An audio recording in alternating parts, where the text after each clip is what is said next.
In the healthcare setting, effective communication is a crucial element in the nurse's relationship with the client and in working effectively with the interdisciplinary healthcare team. It is necessary for providing effective, client-centered nursing care. This is often not easy to achieve as our society consists of many different cultures and many different languages. An example of how complex this could become was in the aftermath of the natural disasters of the 1995 Northwich earthquake, Hurricanes Katrina and Rita in 2005, and the attacks on 9/11 in New York City in 2001. As you can imagine, these times are immense challenges for the healthcare system, and one of the biggest challenges faced by Red Cross workers was communicating with individuals who spoke so many different languages. When something as fundamental as communication breaks down, providing the needed health care to clients becomes much more challenging.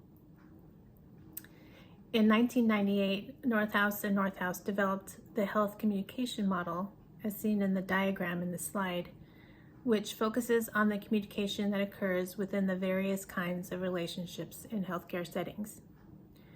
This model also takes a broader system view of communication and emphasizes the way in which a series of factors can affect the interactions in the healthcare setting. Three major factors illustrate the health communication process: relationships, transactions, and contexts. There are four major types of relationships that exist in the healthcare setting: professional to professional, professional to client, professional to significant other, and client to significant other. Significant other represents family members or friends of the client who play a role in supporting the client's health. It is necessary to be aware of the importance of all four of these types of relationships in effective communication in the healthcare setting. This model also focuses on the transactions within the relationships, including both verbal and nonverbal communication, and it's considered ongoing, not static, as represented in the diagram as an unending spiral.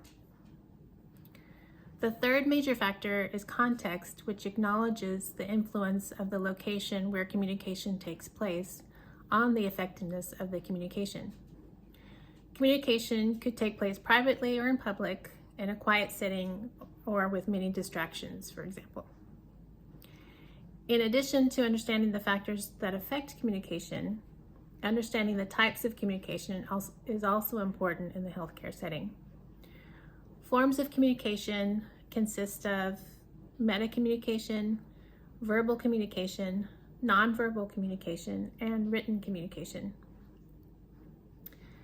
Meta-communication is all of the elements around communication that influence it, such as the location, the role of the communicator, or the emotional state of the listener. Verbal communication is the spoken language. Its interpretation may vary by person based on vocabulary, meaning, intonation, pacing, clarity, timing, and relevance.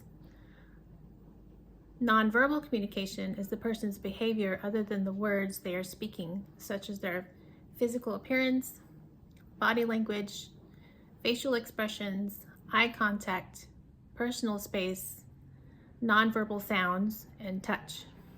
Any of these elements can significantly alter the meaning of what is being said.